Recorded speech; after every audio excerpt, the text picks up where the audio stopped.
जय श्री ओम नमः सिद्धेभ्यः। एस सुरासुर मनु सिंधवन्दिदं दोदघादिकं ममलं प्रणमामि वढ्ढमाणं तीर्थं धम्मस्य कातारं शेषे पुण्यतीर्थैरि ससौ सिद्धे विशुद्ध साभावे समणे अणानदंस चरित तव वीर्यायारि ते सौवे समगम पतेगमेव पतेगम वन्दामि अवट्टन्ते अर्हन्ते मानुषे खेते किच्चारिहन्ताळं सिद्धाळं तैणमोगणहराळं अज्जावैवगाळं साहूढं चैव सौवेसिं तेसिं विशुद्धदंसं प्राणपहाणासमं समासेज्य ओवसंपयामि सम्मं जटोणिवाण संपत्ति। प्रवचन सार परमागम चरणानुयोग चूलिका महाधिकार गाथा 248 पृष्ठ 483। दंसणाणुवदेशु शिस्सगहणं च पोषणं तेसिं चर्या हि सरागाणं जिणिन्द पूजोवदेशोय।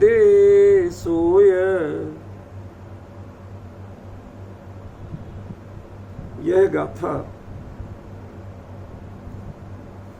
अर्थ ही इसका नहीं किया जा सकता यदि इसकी उत्थानिका नहीं ठीक की जाए तो, क्योंकि अभी जो उत्थानिका है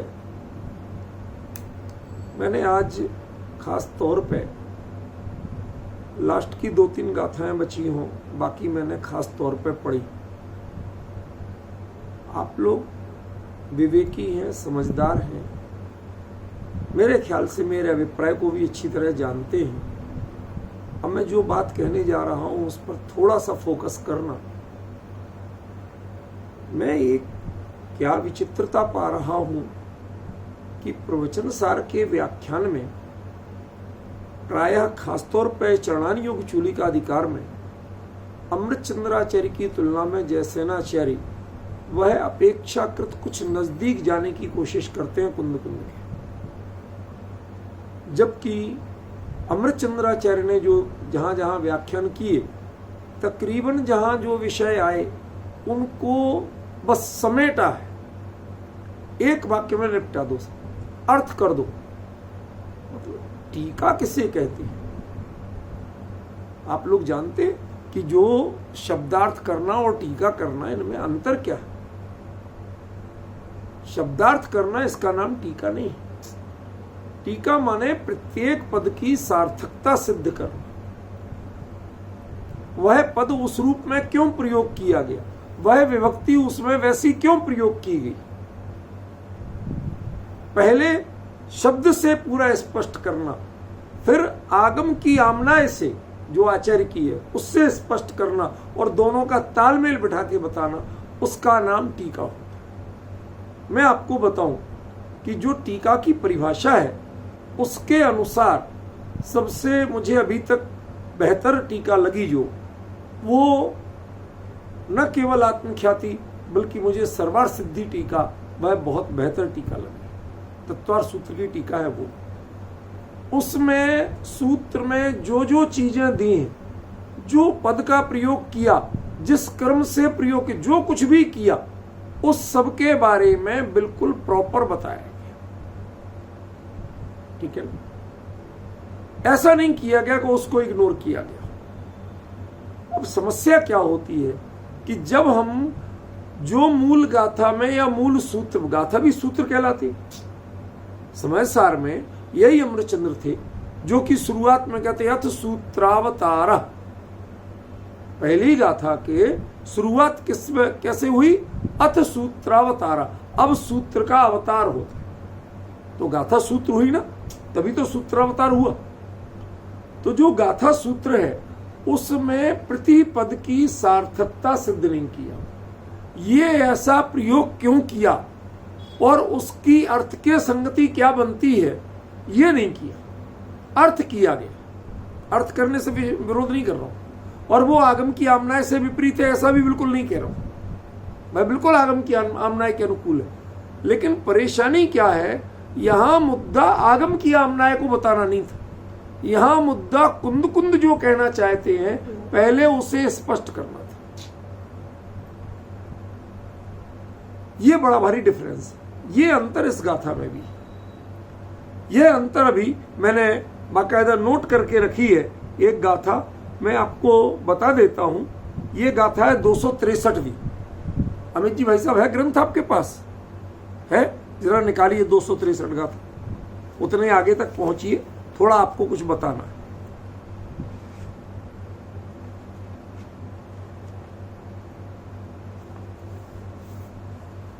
मिल गई सबको? 263वीं गाथा है। अब भुट्ठेया समणा सुतथ विसारदाओ वासेया संयम तवणाण अड्ढा पणिवदणीया ही समणेम। अब इसमें अर्थ में बाद में बताऊंगा, पहले आप नीचे का जो अन्वयार्थ है वो पढ़ लीजिए। समणेम, श्रमणों के द्वारा, सुतथ्य विशारदा, सूत्रार्थ के विशारद, संयम तप और ज्ञान में समृद्ध, श्रमण अभ्युत्थान उपासना और प्रणाम करने योग्य। माने तीन विशेषण दिए थे, वो तीनों विशेषण सब श्रमणों के बना दिए। श्रमण कैसे होते हैं? सूत्रार्थ में विशारद होते हैं, संयम तप और ज्ञान में आढ्य होते हैं, और वो श्रमण भी होते हैं। ठीक है ना? ये सब विशेषण बना दिए, जबकि आचार्य देव मूल में यहां इसका अर्थ ही भिन्न कर रहे हैं। वो कहते हैं सामान्य श्रमण अभ्युत्थान, माने आप उनका सामान्य सत्कार कर दें खड़े आदि होके, वो उतना पर्याप्त। लेकिन जो सूत्र और उसके अर्थ में विशारद हैं, एक्सपर्ट हैं, उनकी उपासना करना चाहिए, उनके अधिक निकट बैठना चाहिए। और तीसरा, संयम तवणान, संयम तप और ज्ञान तीनों में जो समृद्ध हैं, श्रेष्ठ हैं, वो उनके प्रणिपात करने योग्य, उनके तो चरण धोके पी लो, माने ऐसी बात कर रहे हैं, उनके बारंबार चरणों में लेट के वंदना करना चाहिए। तीनों की विवक्षा। अब ये 3 विवक्षा थी, ये जो नीचे अर्थ कर दिया क्या वैसा है? ये अर्थ किया गया है अमृतचंद्राचार्य देव की टीका के अनुसार, जबकि जयसेनाचार्य ने वही अर्थ किया जो मैं आपको बता रहा हूं कि 3 जो श्रमण है वो अभ्युत्थान के पात्र हैं, जो सूत्रार्थ के विशारद हैं वह उपासना के पात्र हैं, और जो संयम तप और ज्ञान में समृद्ध हैं वो प्रणिपात के पात्र।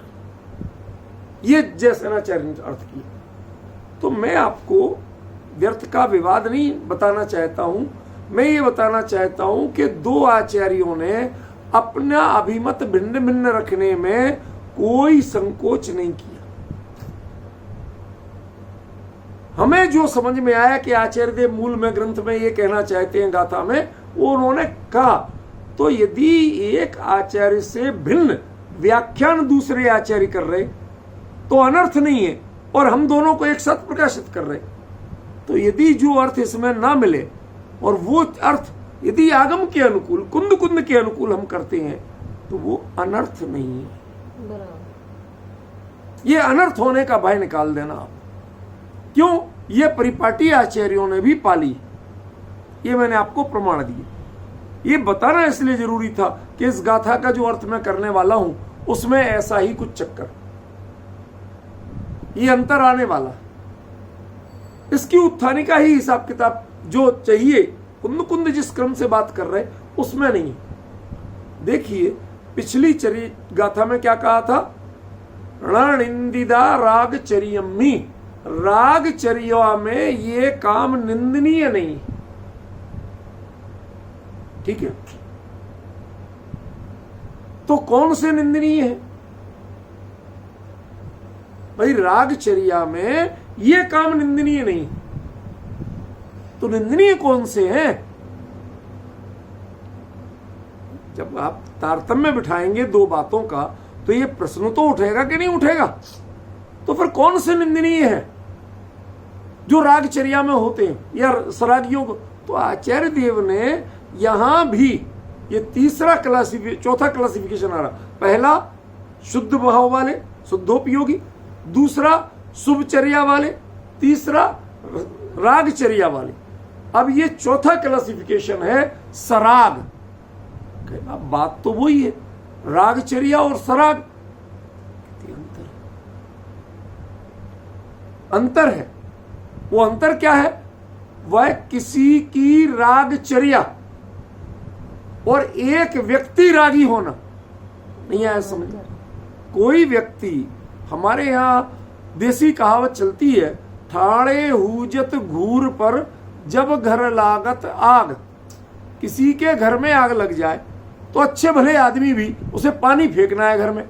अब घर में घुस के तो फेंकेगा नहीं आग बुझाने के लिए, तो घर के बगल में कूड़े का ढेर था तो वो उस पर भी खड़े होके पानी फेंक रहा है। अरे तू इतना बड़ा आदमी होके, रईस होके कूड़े के ढेर पे खड़ा है।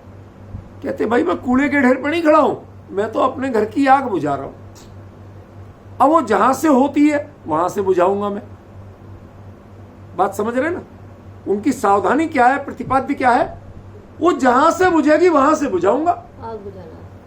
लेकिन एक व्यक्ति हो जिसका काम कचरे में से काम की चीजें बीनना हो, जो कूड़े के ढेर में ही निवास करता हो, तो एक कूड़े के ढेर पे खड़ा है किसी परिस्थिति विशेष में, और एक कूड़े के ढेर वाला है, दोनों में अंतर होगा कि नहीं होगा? मैं इस गाथा के विषय को कूड़े का ढेर नहीं कह रहा हूं, उल्टा अर्थ मत लगा लेना। ये दृष्टांत को मात्र दृष्टांत तक सीमित रखना, समझ गए? और थोड़ा सा इंप्रूव कर देता हूं। कोई व्यक्ति हीरे के गहने पहनता है और कोई व्यक्ति हीरे का व्यापारी, हीरे के गहनों का व्यापारी, दोनों एक है क्या? हीरे के गहने पहनना कभी कभार अपने जब जरूरत हो, और एक हीरे के गहनों का व्यापार करना, दोनों की भूमिका एक है क्या? दोनों का अर्थ एक है क्या? वो कभी कभार कर रहा है, वो उसकी लाइफ स्टाइल नहीं, समझ गए ना? लेकिन जब वो उसकी लाइफ स्टाइल बन जाती है, राग जिनकी लाइफ स्टाइल बन जाती है, वो क्या करते हैं वो इस गाथा में बताया गया है। और राग को जो कभी कभार राग की चर्या में कुछ काम कर जाते हैं, वो पिछली गाथा में बताया गया। अभी भी हर किसी को पूरी तरह स्पष्ट नहीं हुआ, अच्छी तरह समझ रहा हूं, क्योंकि फेस रीडिंग करने की बहुत आदत है मुझे, ख्याल में अच्छी तरह स्पष्ट नहीं हुआ, इसलिए मैं एक बार और बताऊं। सबसे पहले क्या बताया था? शुद्ध चर्या वाले, फिर शुभ चर्या वाले, फिर राग चर्या में ये काम निंदनीय नहीं। रागचर्या में ये काम निंदनीय नहीं है, लेकिन यदि शुभचर्या में बाले बनना चाहोगे तो निंदनीय है। ये बात वहां खत्म हो गई। अब कहते हैं कि राग की चर्या होना और राग को अपनी चर्या मानना, बनाना, समझ गए? दोनों में अंतर है कि नहीं? देखो मैं एक और दृष्टांत दे रहा हूं, वो थोड़ा सा दूसरे ढंग का है, विपरीत है। जैसे कोई व्यक्ति कदाचित किसी रिश्तेदार के यहां शादी में जाए, अब रिश्तेदारी तो हो सकती है किसी भी तरह से, वो रिश्तेदार बहुत करोड़पति अरबपति था, उसने अपने आने वाले हर रिश्तेदार को 5 स्टार होटल में ठहराया, A1 अरेंजमेंट, ठीक। अब उसने ठहराया और जो ठहरा वो पहली बार यूं देख रहा चारों ओर, अरे कहां आ गया, कहां ठहरा, ये क्या है, हर चीज को वो आश्चर्यचकित हो रहा। अब बताओ, वो 5 स्टार होटल में ठहरा, उसको भी होटल का स्टाफ देख रहा, और एक व्यक्ति जो मतलब उस 5 स्टार होटल में आ गया तो वो होटल उपकृत हो गई, वो तो और 7 स्टार वाला था, वो भी रिश्तेदार था, वो भी आया, उसने आके धीरे से, आप क्या ऐसा नहीं होता क्या? तो वो समझ गया, अरे ये तो मेरे से भी अपर क्लास वाला है। Sorry sir, sorry sir. अब वो जितनी बार निकले वो स्टाफ सैल्यूट कर रहा, और वो निकले, हाँ हाँ ठीक है जा। क्यों? अपमान तो कर नहीं सकता, क्योंकि पेमेंट इसका भी हो रहा है। अब यार वो मालिक चढ़ जाएगा मेरे ऊपर, लेकिन वो उसे उपेक्षा भाव से एडजस्ट करता है। समझ रहे हैं ना? क्यों? वो जानता है कि ये होटल इसके लायक नहीं है, ये होटल में आ गया, रह रहा है, इसमें कोई गलती नहीं है, इसे हम, ये मेरा आज की डेट में ग्राहक है, इसका हम अपमान नहीं कर सकते, इसका भी पेमेंट हुआ है, इसलिए इसको सर्विस देना ये एक अलग चीज है। लेकिन उसी समय वो जानता है कि ये होटल इसकी लाइफ स्टाइल नहीं है, ये 5 स्टार स्टैंडर्ड का ग्राहक नहीं। ठीक है? तो एक 5 स्टार स्टैंडर्ड का ग्राहक होना और एक किसी का 5 स्टार में जाके ठहरना, दोनों एक ही बात है क्या?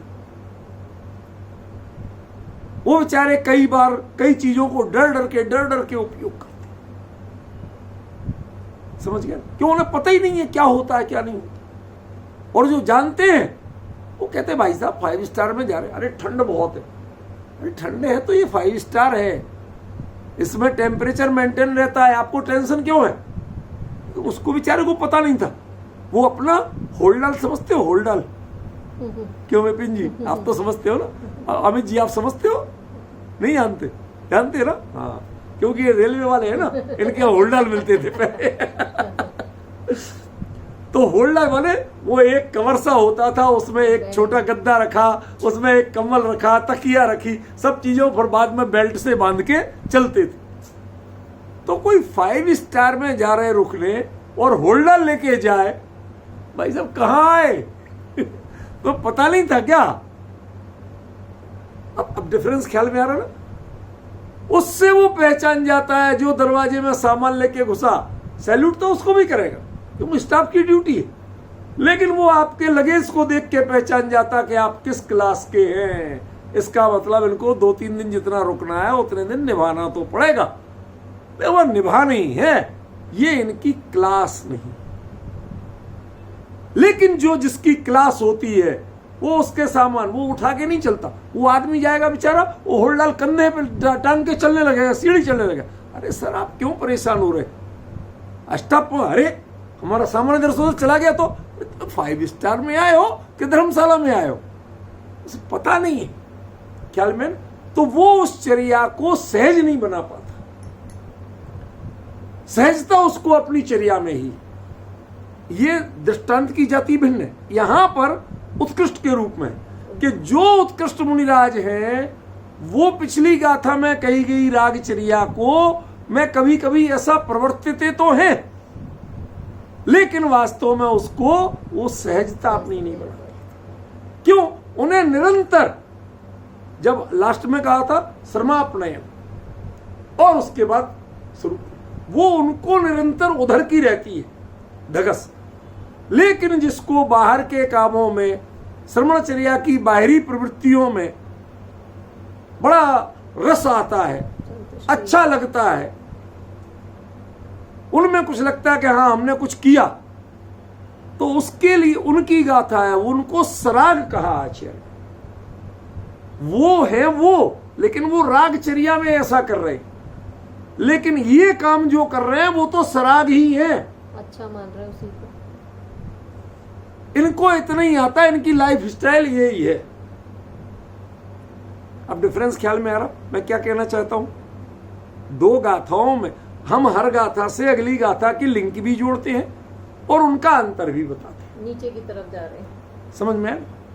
तो ये जो चर्चा है, ये चर्चा है तो श्रमणों की, लेकिन श्रमणों का एक वर्ग वह कुंदाचार्य के सामने भी या तो आ गया था या दिखाई दे रहा था उन्हें कि एक सरागी श्रमण ऐसे भी होंगे जिन्हें इन कामों में ही दिमाग लगेगा।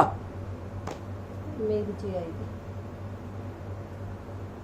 जिन्हें छपक श्रेणी क्या होती है ऐसा कभी विकल्प ही नहीं है। उसमें कैसे होती है, किन्हें होती है, अरे साहब वो तो रईसों के खेल है, चौथे काल वाले के है, केवली के पादमूल में रहने वालों के काम है, हमारे कहां होंगे। अरे श्रेणी किसको होती है? मुनिराज को होती है। तुम मुनिराज हो, तुम्हें क्यों नहीं होगी? तुम्हारे काम कैसे नहीं है? हर व्यक्ति राष्ट्रपति नहीं बनता, लेकिन जो विकलांग नहीं है, जो विक्षिप्त यानी पागल नहीं है और भारत में जन्मा है, विधिवत नागरिक है, वो भारत का राष्ट्रपति बनने की योग्यता रखता है संवैधानिक रूप से। अब उसको उसके अनुरूप पूरा प्रयास करना पड़ेगा, एफर्ट्स करना पड़ेंगे, ये एक अलग बात है, लेकिन पात्रता रखता है। सच बताओ, कितने लोग सोचते हैं, कितने लोगों ने राष्ट्रपति को चुनाव लड़ा? आपने लड़ा अमित जी भाई साहब? लड़ने का विचार है? नहीं, दोनों नहीं, ना आज तक राष्ट्रपति को चुनाव लड़ा है, न लड़ने का कोई विचार है, दूर दूर तक नहीं है। लेकिन आप बताइए, आप उसके लिए एलिजिबल हैं या नहीं? क्या संवैधानिक by the constitution you are fully fit. इसके आगे प्रोसेस एक अलग चीज है, क्वालिफिकेशन एक अलग चीज है। आप क्वालिफाइड हैं, प्रोसेस आपने किया नहीं की। ऐसे ही छपक श्रेणी के लिए सारे भावलिंगी मुनिराज क्वालिफाइड हैं, लेकिन उसके बारे में प्रयास करने वाले वह शुभचर्या वाले होते, जो उससे थोड़े बहुत परिचित होते हैं, उसकी प्रशंसा आदि करते हैं, वो रागचर्या वाले होते हैं। और जिनको वो दूर के लड्डू दिखते हैं, चंदा मामा दूर के, वो उनकी वो सरागचर्या वाले। ये कुंद कुंद का जो डिफरेंस है, इसको पकड़ सको तो सारी गाथा का अर्थ बदल जाएगा, वरना आप सिर्फ अर्थ करते रह जाओगे और कुछ नहीं। समझिए ना? ध्यान रखना, किसी का जो हम लोग यूनिवर्सिटी में पढ़ाते हैं, कोई चीज व्याख्या के लिए देते हैं, उसमें कहते हैं भाई प्रसंग पे फोकस करते हैं, इसने प्रसंग क्या लिखा। अभी तो बहुत सारे लोग संदर्भ और प्रसंग में अंतर नहीं जानते। क्यों विपिन जी, आप जानते हो? अब तो विद्वान आदमी हो, आप तो जानते हो। संदर्भ और प्रसंग हमें दोनों एक जैसे लगते हैं। प्राय हम बोलने में, आपने ये बात किस संदर्भ में कही, गलत प्रयोग कर रहे हैं। किस प्रसंग में कही, किसने कही, वो संदर्भ है, और किस प्रसंग में कही, वो प्रसंग है। जो उस बात का पूर्व भूमिका बताता है वो प्रसंग है, और वो उसके वक्ता का स्वरूप परिचय देता है, वो संदर्भ है। जैसे ये गाथा आचार्य कुंद कुंद ने प्रवचन सार में कही, ये संदर्भ है, लेकिन प्रसंग नहीं है। जो आपकी उत्थानिका लिखते हो वो एक्चुअली प्रसंग है। यूनिवर्सिटी की लैंग्वेज में प्रसंग में ये बताया जाता है कि इस गाथा में कौन क्या कहने वाला है, ये बात आई क्यों है, इसके पहले क्या था और इसमें नया क्या है। इसको जो बिल्कुल स्पष्ट रेखा के साथ बताता है, दोनों की रेखाएं भिन्न भिन्न, यहां से दोनों अलग अलग, वो जो बता दे उसका नाम प्रसंग है, उसका नाम उत्थानिका है। समझ रहे? वो उत्थानिका यहां नहीं है। यहां ये बताना होगा कि पिछली गाथा में रागचर्या में कभी कभी बड़े जो मुनिराज हैं वो ऐसा कर लेते हैं कि वंदना और नमस्कार करके फिर अंतरंग में अभ्युत्थान, अनुगमन, प्रतिपत्ति और श्रमापनयन करते हुए स्वरूप में स्वस्थान प्रमत्त संयत हो जाते हैं। उनके वो तारतम्य बढ़ता जाता है, घटता नहीं। माने दूरी नहीं बढ़ती, तारतम्य बढ़ता है। जल्दी जल्दी अंदर में जाने की विधि बढ़ती है। ये नहीं है कि और धीरे होते जाए, अभी तो 48 मिनट का हो गए, कर लेंगे। हमारे बहुत सारे लोगों को ऐसा है, समझ में? हमारी श्रीमती जी हमेशा घड़ी दिखाती, अभी से कर लेंगे, अभी तो 5 मिनट बाकी, कर लेंगे। आपको उसके प्रति तत्परता बढ़ानी होगी। वो है गाथा पिछली। लेकिन जिनके लिए बड़ी स्मूथली जो है भैया यही बढ़िया है, इतना कर लिया, अरे आज का पंचम काल है, कौन निर्ग्रंथ बन पाता है, कौन श्रमण बन पाता है, अरे बड़ा सौभाग्य कि हमें ये पद मिला। जैसे कोई रोज प्रक्षाल पूजन करने लगे तो वो अपने आप को चक्रवर्ती से कम नहीं समझता, अरे साहब हमारा भाग्य देखो, हम रोज प्रक्षाल पूजन करते हैं। अरे प्रक्षाल पूजन किस लिए किया जाता है? तूने प्रक्षाल पूजन को लक्ष्य बना लिया। प्रक्षाल पूजन वीतरागता से नजदीकी, जो तुम दूर से दर्शन करते हो और नजदीकी, उसमें जो जैसे कहते ना साक्षात श्री अरिहंत के मानो ने वन पर, ये जो अंदर में आपके इतना उल्लास बढ़ रहा है, उस उल्लास को बढ़ाने के लिए प्रक्षाल पूजन है। तूने प्रक्षाल पूजन को लक्ष्य बना लिया, तूने क्रिया के चक्कर में पड़ गया। वो उसकी महिमा थी, वो उल्लास बढ़े जब आप दूर से दर्शन करते हैं और जितने नजदीक से करते हैं, जितनी नजदीक से विधि करते हैं, साक्षात स्पर्श करते हैं, आपके मन का हर्ष का पारावार नहीं रहता। वो हर्ष बढ़ाने के लिए है, उसके लिए प्रक्षाल पूजन करने को कहा गया था। तूने प्रक्षाल पूजन करने में ही मगन होगी और उसको ही मानने लगा साहब मैं तो चक्रवर्ती बन गया। ऐसे ही जो राग के भूमिका में होने वाले राग के काम हैं, उनको जो अपना टारगेट बनाने लगे वो सरागी है। और जिसके राग की चर्या आती तो है, कार्य होते तो हैं, लेकिन वो कार्य काय के लिए होते हैं? जल्दी से जल्दी स्वरूप में जाने के ख्याल में वो है। कोई बॉल कैसी होती है, एक बॉल आप दीवार को मारो अपने आप आपके हाथ में आ जाएगी। उसमें अपनी एक पावर होती है, उससे प्रतिरोधक क्षमता होती है, वो उससे लौट के आएगी। कोई मारो तो वो थोड़े उसके पास में रह जाएगी, आप तक लौट के नहीं आएगी। और कोई चिपकने वाली हो तो जाके चिपक के ही रह जाए, वो आई नहीं लौट के। समझ गए? आपकी प्रवृत्ति क्या है? ये प्रमत्त गुण स्थान तो दीवाल है, टकराने वाली जमीन है। इससे टकराने के बाद आपकी प्रवृत्ति अपने में वापस आने की होती है। कितनी तीव्रता से होती है, उसके आधार पे आपकी योग्यता का निर्णय है। जितनी देर से आते हैं या वहीं गिर के रह जाते हैं, वो आपकी अयोग्यता है। और जितनी तेजी से अपने में आते हैं, वो आपकी योग्यता है। तो जहां तक गिरने के बाद, माने प्रमत्त गुण स्थान, गिरने माने कोई मुनि धर्म से गिरने की बात नहीं है। प्रमत्त गुण स्थान में आने के बाद वापस अप्रमत्त के लिए जिनका तत्काल प्रोसेस शुरू हो जाता है, लेकिन स्वस्थान अप्रमत्त के लिए वो है 247 गाथा। लेकिन जिनके आते आते भैया थोड़ा झुक के उठा लो तो आ जाएगी, और आप अपने जगह हाथ किए रहो तो नहीं आने वाली। समझ गए? ऐसी चर्या जिनकी है उनको सराग चर्या का। ये जो चौथा क्लासिफिकेशन है, ये अद्भुत है। अब जरा इस गाथा को पढ़िए तो आपको इसका मर्म समझ में आएगा, मैंने इतना जोर क्यों दिया इसमें। दंसणाणुपदेशो,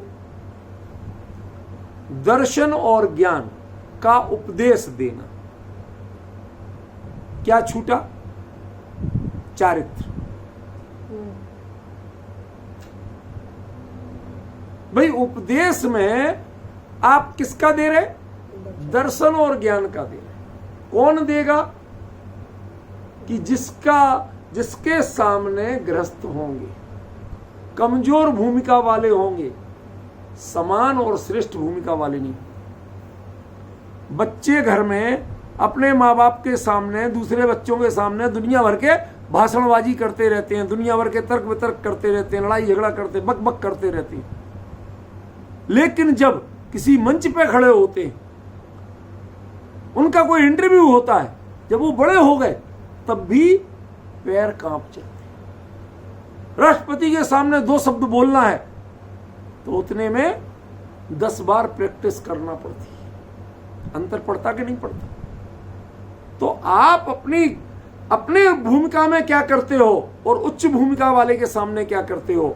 आप सामान्य लोगों के लिए तो यदि कहा जाएगा तो दर्शन ज्ञान का उपदेश, और यदि अपने से जूनियर मुनिराज जो वास्तव में मुनिराज हैं, जिनकी भूमिका अंतरंग पवित्रता उतनी है, उनके लिए साथ में चारित्र का उपदेश कौन देगा? जिसका चारित्र भी उत्कृष्ट होगा।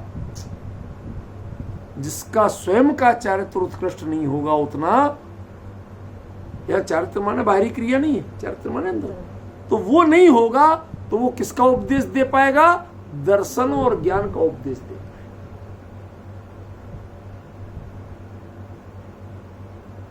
समझ रहे? यहां एक शब्द जो आचार्य ने कम किया, उसके पीछे एक परफेक्ट विजन है। परफेक्ट विजन है, ये बता रहा हूं आपको। बहुत सोच समझ के किया गया प्रयोग है। फिर दूसरा चा माने एक कैटेगरी, फिर इससे और नीचे की कैटेगरी, उससे और नीचे की कैटेगरी, 3 कैटेगरी बनाई इस गाथा में आचार्य देव। पहला कि जो उपदेश देना, तो दर्शन ज्ञान का उपदेश दिया, शाम खत्म। थोड़े और नीचे उतरे तो शिष्य गहणम च पोषणम, दीक्षा दो, चेले चेली बनाओ।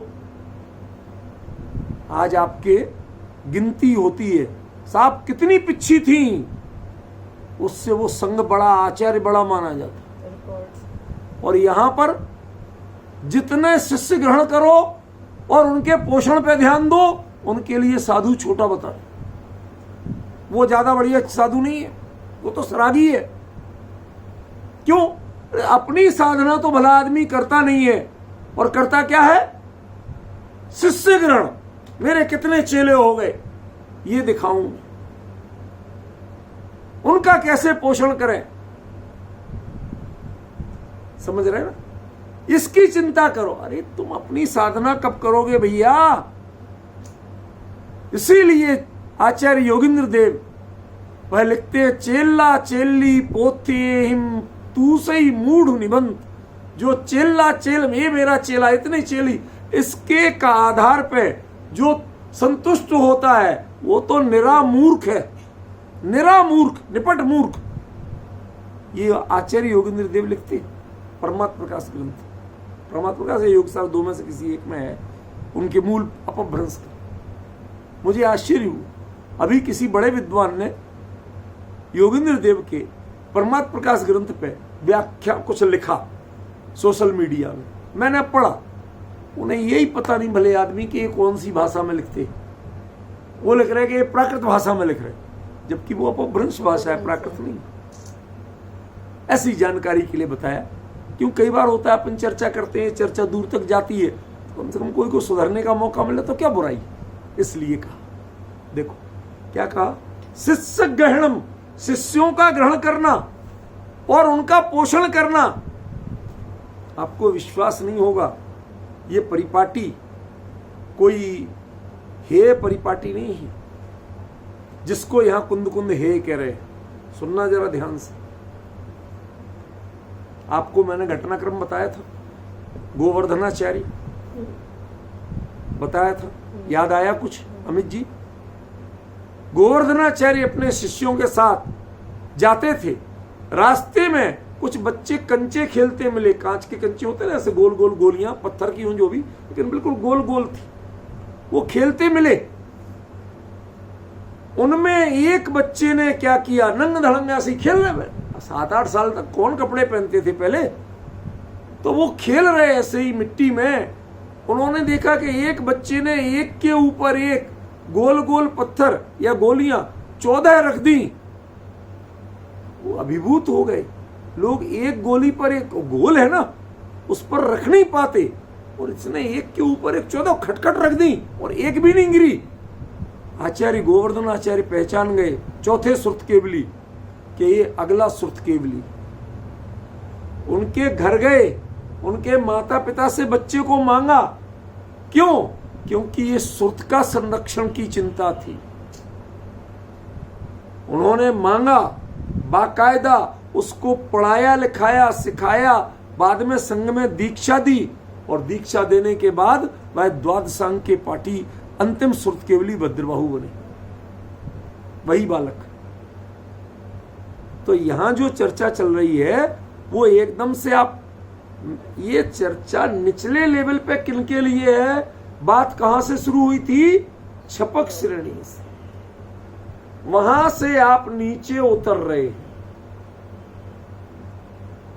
शिखरजी में चढ़ने का रास्ता दूसरा है, उतरने का दूसरा है। आप कहां पे हो इतना बताओगे तो जानकार जान जाएगा कि आप उतर रहे हो कि चढ़ रहे हो। समझ गए? लास्ट का तो 2-3 किलोमीटर एक जैसा होता है, एक ही होता है, लेकिन उसके अलावा ये रास्ता ऐसे जाता, ऐसे होके पार्श्वनाथ स्वामी की टोक से ऐसे आता, दोनों भिन्न भिन्न ख्याल में। तो आप कहां खड़े हो इससे पता चलता है कि आप चढ़ने वाले हो कि उतरने वाले हो। ऐसे ही यहां पर जो चर्चा कर रहे हैं आचार्य देव, वो यदि निचले क्रम की बात कह रहे हैं तो हम गोवर्धनाचार्य के ऊपर कटाक्ष नहीं कर रहे। ऐसे कार्य तो उन्होंने भी किए थे। ये सुत की रक्षा नहीं होती, ये संघ की रक्षा नहीं होती, श्रावण की रक्षा नहीं होती। ये काम कोई खोटे नहीं है। खोटे कहना अलग चीज है और सराग की चर्या कहना अलग चीज है। क्या विडंबना हुई होगी, आप कल्पना करिए अमित जी भाई साहब,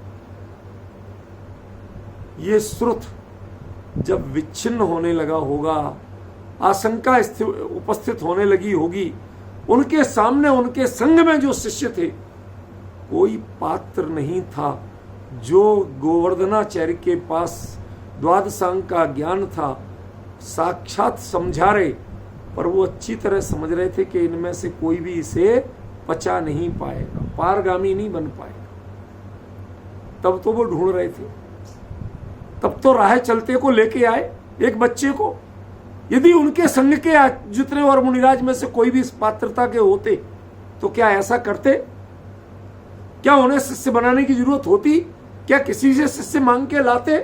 शिष्य ग्रहणम, शिष्य का ग्रहण करना, तेसम पोषणम, और उनका पोषण करना, पूरा ये गोवर्धनाचार्य का दृश्य। समझ रहे? ये कोई आप हे मत मान लेना, हे नहीं है, लेकिन कैटेगरी तो आपको पहचानना पड़ेगी कि कौन सी कैटेगरी के छपक श्रेणी लेते हैं, कौन सी छपक श्रेणी के पात्र होते हैं, कौन से छपक श्रेणी के थोड़ी सी निचली भूमिका में है, और कौन सी भूमिका अभी छपक श्रेणी से बहुत दूर है। अभी तो हम संघ को संभालने में, श्रुत को संभालने में लगे हैं कि आगे ये परंपरा विच्छिन्न नहीं होगी। मैं एक सही घटना बताऊंगा आपको। एक मेरे मित्र मेरे से बड़े आत्मीयता पूर्वक बोले, कहते सुदीप जी, आपके मैंने कई बार व्याख्यान सुने, प्रवचन सार जी पे आप बोलते हो, बहुत अच्छा बोलते हो, लेकिन आप आज के जमाने के काम के आदमी नहीं हो। ये मैं आपको यथार्थ शब्द बता रहा हूं, जिनवाणी की गद्दी में बैठा हूं, एक शब्द नहीं मिला। कहते आप काम के आदमी नहीं हो आज के। नहीं होगा भाई साहब, बताओ तो क्या कारण है? आज के बच्चों को आज की मॉडर्न शैली में, मॉडर्न टेक्निक से तुम नमोकार मंत्र नहीं सिखा सकते हो। तुमने चित्तारी मंगल पाठ नहीं सिखा पाया उनको,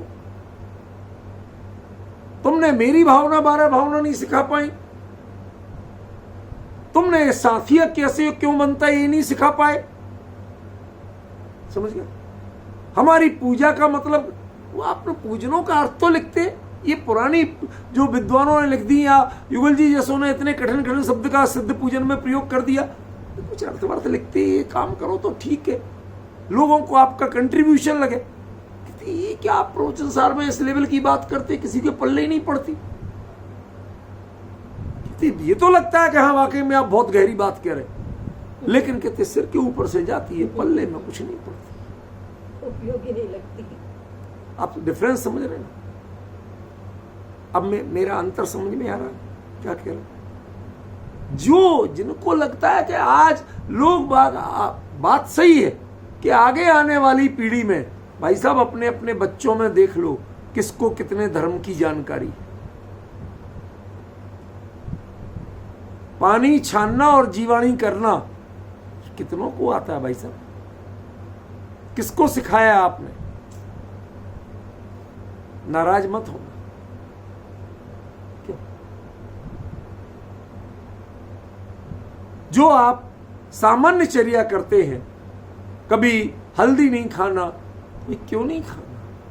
वो तो कहते हैं, साहब साइंटिस्ट कहते हैं कि ये तो एंटीबायोटिक है, ये पेट के 1000 बीमारियों को, जख्मों को ठीक करती है। आप कहते नहीं खाना। आप समझा सकते हो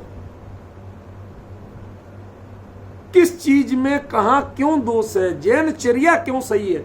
जैन दर्शन विधि क्यों सही है? जैन आप भीतर सब क्या करें जाके हम भगवान के सामने? यदि हमें उनसे कुछ चाहिए नहीं, उनसे कुछ मिलने ही नहीं, तो हम जाके क्या करेंगे? परिणाम शुद्धि हम तो घर ही में कर लेंगे। आपके पास है उत्तर हो तो बताओ।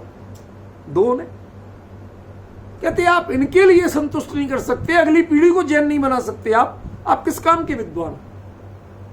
मतलब ये मैं वो जो गालियां, जो मतलब कटाक्ष अपने लोगों से सुने हैं और सुनता हूं, वो बता रहा हूं अपने ऊपर। क्यों? उन्हें चिंता नई पीढ़ी की है। ऐसे ही जिन आचार्यों के सामने ये श्रामण्य और ये श्रुत शब्द ध्यान देना, श्रामण्य और श्रुत दोनों उत्तरोत्तर क्षीण होते दिख रहे थे, मुट्ठी में पकड़े हुए रेत की तरह बिखरते हुए दिख रहे थे। आप छोड़ नहीं रहे हैं, मुट्ठी खोल नहीं रहे हैं, लेकिन उसमें इतनी सांधे हैं, उतने गैप हैं कि वो झरझर करके झर रही है। आप रोक नहीं पा रहे हैं। तो एक बार ये मन करता है कि एक हाथ की रेत छोड़ दो और दूसरे हाथ की दोनों हाथ लगा के संभाल लो। आप पीड़ा समझेंगे? हम छपक श्रेणी या अपने स्वरूप में निरंतर लीनता, शीघ्र लीनता, इसका मोह छोड़ दें और हम नई पीढ़ी में श्रावण को संभाल लें। ये कोई खोटा भाव नहीं था, समझे ना? ये मत समझ लेना कि कोई बहुत एवरेज या इधर उधर की बातें कर रहे हैं, लेकिन इसके पीछे उनकी पीड़ा देखिए, कुंद की पीड़ा देखिए। वो गोवर्धनाचार्य उनसे लगभग 400 साल पहले, 350-400 साल पहले उनकी भी यदि बात कर रहे हैं और उनको ये कहने का भाव कि ये तो सरागाणम चर्या है। अब डिफरेंस फील में कर रहे, ये हिम्मत कौन कर पाएगा? जब तक आप जीवंत चौथे काल को, जीवंत अपनी आंखों से मोक्ष जाना, आंखों से छपक श्रेणी आरोहण करते हुए केवली बनना, ये सब नहीं देखा हो, तो इस तरह का डिफाइन करने का साहस किसी का होगा विपिन जी?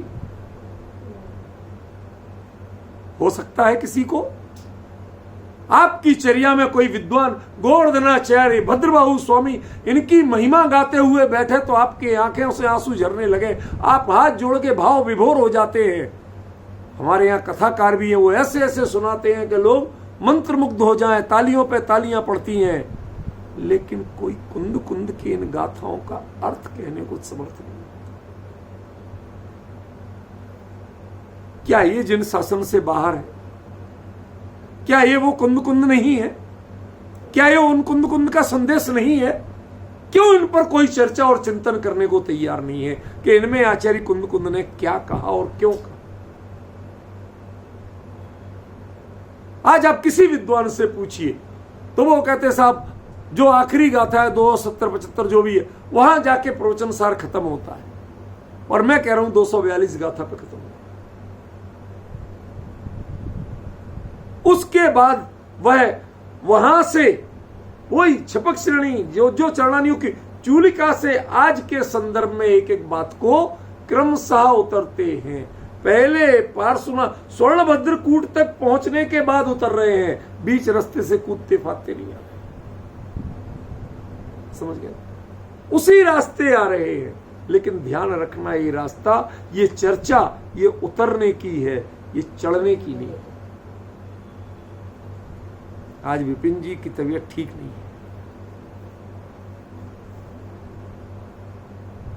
हमें अपने भाइयों का स्मरण तो रखना होता है ना, सावधानी से ध्यान रखना होता है।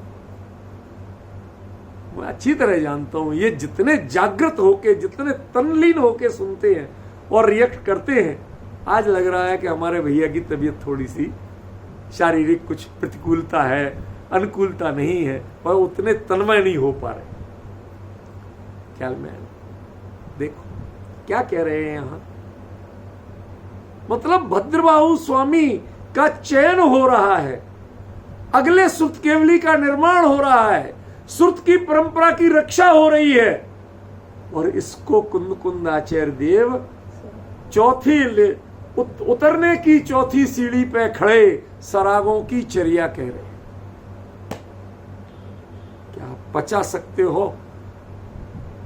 मतलब जो बाकी ग्रंथों में सुरत केवली के शिष्य शुद्ध केवली भणिगम ये कहते हैं, सुरत केवलियों को आदर्श बनाते हैं, वो प्रवचन सार में सुरत केवलियों को भूल जाते हैं, उनको चौथे सीढ़ी उतरने की चौथी सीढ़ी पे खड़ा बताते हैं। ये कौन कहेगा कि जो पहली सीढ़ी के नजदीक तक होके नहीं आया हो वो ये वर्गीकरण कर सकता है, वो इस तरह से व्याख्यान कर सकता है?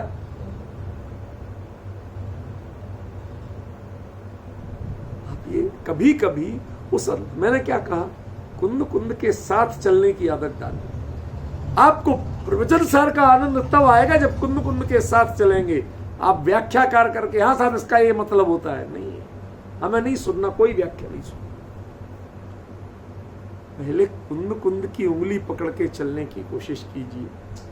मैंने जब श्रवण बिलगोल गया, मैं चंद्रगिरी पर्वत पर कत्तले वशदी, कत्तले माने अंधकार, अंधेरा वाली जो वशदी यानी मंदिर, उसको चंद्रगुप्त मंदिर भी बोलते हैं, चंद्र वशदी भी बोलते हैं। उसमें जब गया, वहां पर देखा आज से 2300-2400 साल पुरानी इनग्रेव की हुई आर्ट कसौटी पत्थर पे, उसमें एक में चित्र है बनाया हुआ, कहां सुत केवली गोवर्धनाचार्य महामुनिराज, और कहां 8 साल का एक बच्चा जो कंचा खेल रहा था, उसे पता नहीं सुत क्या होता है, श्रावण क्या होता है पता नहीं, और उसकी उंगली पकड़ के साथ, भाई साहब एक बार वो दृश्य देखते हैं तो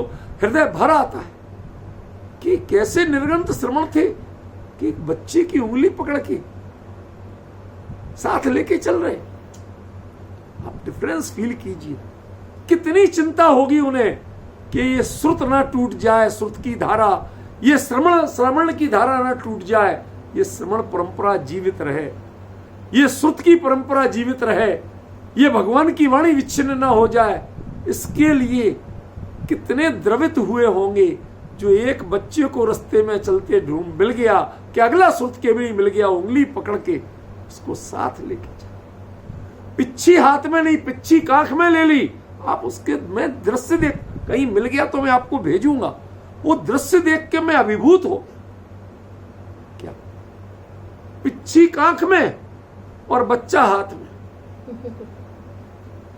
जो मुनि धर्म का चिन्ह है बाहरी, वो कांख में और बच्चा हाथ में, उंगली पकड़ के चला रहे उसे। जिस हाथ में पिच्छी होना चाहिए वो पिच्छी को तो कांख में दबा लिया और उनको हाथ में लेके जा रहे। कितनी करुणा होगी उनके हृदय में, कितनी पवित्र भावना होगी श्रुत के संरक्षण की, श्रावण के संरक्षण की। लेकिन अब कुंद कुंद को देखिए कि उन गोवर्धनाचार्य को उतरने की चौथी सीढ़ी पे खड़ा करते। चर्या ही सरागाणम, ये सरागियों की चर्या है, ये वीतरागियों की चर्या ये कहने के लिए कितनी हिम्मत चाहिए भाई साहब, कितनी मजबूत छाती चाहिए। समझ में आया ना? ये कितने इंची सीना से काम नहीं चलता है, साइज से काम नहीं चलेगा, अंदर के हौसले से काम चलेगा। बहुत हिम्मत चाहिए इतना कहने में। अपने गुरु राम गुरु गोवर्धनाचार्य को चर्या ही सरागाणम, भगवान आपने जो की थी वो चर्या सरागों की चर्या थी। शिष्य ग्रहण किया, उनका पोषण किया, इस सरागों की चर्या। कहना आसान है। ये कुंद कुंद थे जिनकी ये हिम्मत थी और जिन्होंने पूरा पंचम काल में चौथे काल को जीवंत कर दिया प्रवचन सार के माध्यम से। वरना किसी के पास ये ताकत नहीं थी, किसी के पास ये पावर नहीं था कि जो ये समझ सके और कह सके। पूरी जिनवाणी में जितने आचार्यों के ग्रंथ है, किसी में ये मर्म और ये गहराई नहीं है, किसी में ये डिफाइन करके नहीं बताया गया। चर्या ही सरागा शिष्य गणम च पोषणम थे। शिष्य को चुन के लेके आए शिष्य। आज तो संख्या बढ़ाने के लिए उनके पास तो शिष्य थे और उनको इग्नोर करते थे। क्यों? तुम में किसी का उपयोग इतना एकाग्र नहीं है, शांत नहीं है कि द्वादशांग को तुम धारण कर सको। इसलिए स्वयं व्यग्र होके चलते फिरते भी बाहर नजर रखते कोई मिल जाए, और ज्यों ही मिला तो उंगली पकड़ के बेटा तुम अपने घर ले चलो। तुम्हारे माँ बाप से मांगा और उन्होंने भी दे दिया। अपना लाल ऐसे दे दिया, भैया संग में कैसे, तुम्हारे पास क्या है? इसे पिलाने को दूध नहीं, खिलाने को खाना नहीं, और वो उसका पोषण कर रहे हैं। कितनी बड़ी जिम्मेवारी है, समझ में आया? लेकिन किसके लिए उठाई? श्रुत की रक्षा के लिए, श्रावण की रक्षा के लिए। आपको ये बहुत महिमा का काम लगता है, लेकिन आप कुंद कुंद की महिमा सोचिए कि जो इसे उतरने की चौथी सीढ़ी कहते हैं, इसे श्रावण की गरिमा नहीं मानते, ये सरागियों की चर्या कहते हैं। ये विरागियों और वीतरागियों की चर्या नहीं कहते हैं। इस डिफरेंस को, इतनी कहने की हिम्मत, आपको अपना लेवल कितना उठाना पड़ेगा जब इतना बोल पाओगे। 7-8 ही मिनट हैं, मैं आपको एक दो दृश्य दिखाना चाहता हूं। दिखेंगे नहीं, बोल के मैं दिखाऊंगा। क्या वो किसी होटल में कोई गया, अब वो बाराती था तो वो 5 स्टार में बिठा दिया, उसको भी बढ़िया डाइनिंग टेबल सब चीजें। अब उससे बहुत बढ़िया एक अच्छी कीमती सी हैंड टॉवल दी गई। काय के लिए? कि तुम्हारे हाथ मुंह पोंछने के लिए, गंदी करने के लिए। एकदम बगुले जैसी गोरी थी, इतनी मुलायम, इतनी कीमती। और उसके बाद एक चांदी के बाउल में थोड़ा सा गर्म पानी और नींबू का पीस डाल के दिया गया। वो घोल के पी गया और वो टॉवल जेब में रख ली। बच्चों को बताऊंगा कि ऐसी टॉवल मिलती है। अब आप हंस रहे हो, आप मजाक उड़ा रहे हो। उसने बेचारे ने इतना देखा ही नहीं, देखा नहीं है, वो उसे संभाल रहा। उसे चिंता अपनी बच्चों की है कि एक बार मेरे बच्चे भी ऐसी मुलायम टॉवल को देखें।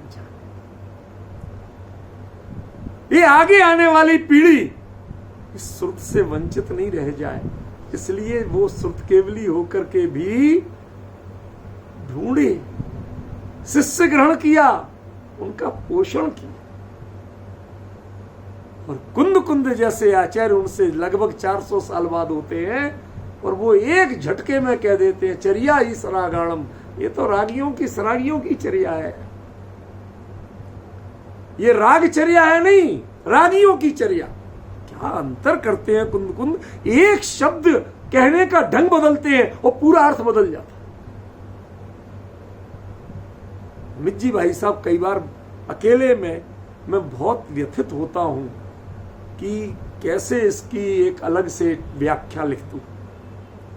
ये चीजें जो मूल में आचार्य के शब्दों की मर्म है, जो उन्होंने चेंज किया है, उसको किसी ने उल्लेख तक नहीं किया, जबकि यह व्याख्या का एक अभिन्न अंग है, अनिवार्य अंग है। सबसे पहले एक एक पद का जैसा प्रयोग किया, वह क्यों किया, उससे क्या अर्थ का वैशिष्ट्य होता है और क्या आमनाय का पोषण होता है, वो जब क्लियर नहीं करें तो उसका नाम टीका नहीं है। टीका या वृत्ति की परिभाषा ये समझ में आया।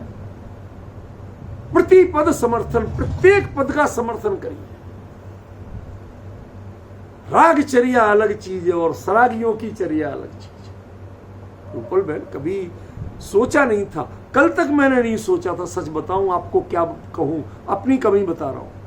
कल तक नहीं सोचा था, कल मैंने यही कहा था कि हाँ ये रागचर्या की अगली गाथा है, तो आज पता चला ये तो दूसरी गाथा है। ये भिन्न कॉन्सेप्ट है। वो रागचर्या में श्रमण ऐसा कर देते हैं, लेकिन ये रागचर्या वाले श्रमण ऐसा कर रहे हैं। वो किसी से किसी भूमिका में कदाचित कुछ हो गया, वो भिन्न बात है, और जिसको उसको जिन्होंने अपना जीवन बनाया हुआ है वो भिन्न बात है। बहुत बड़ा अंतर है ख्याल में। और साथ में क्या करते, फिर एक ब्रेक डालते, या लास्ट में सबसे या जिनिंद पूजो देशो। भैया तुम भगवान की पूजा रोज किया करो, क्या होगा इन मंदिरों को आप बनवाते जा रहे। सच कह रहा हूं आपको, कड़वा सच बता रहा हूं। आज जरूरत ऐसे लोगों की है जो भगवान विराजमान नहीं करें।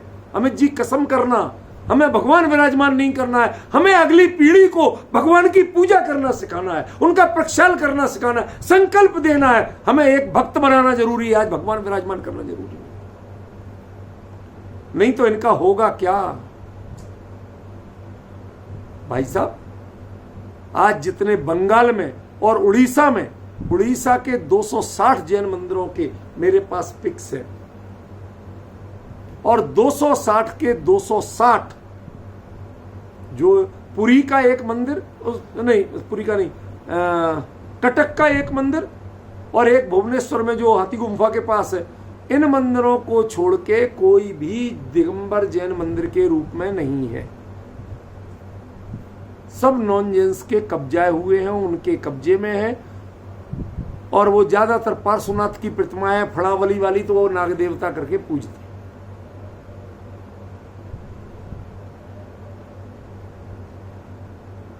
बंगाल में और भी बुरी हरकतें होती,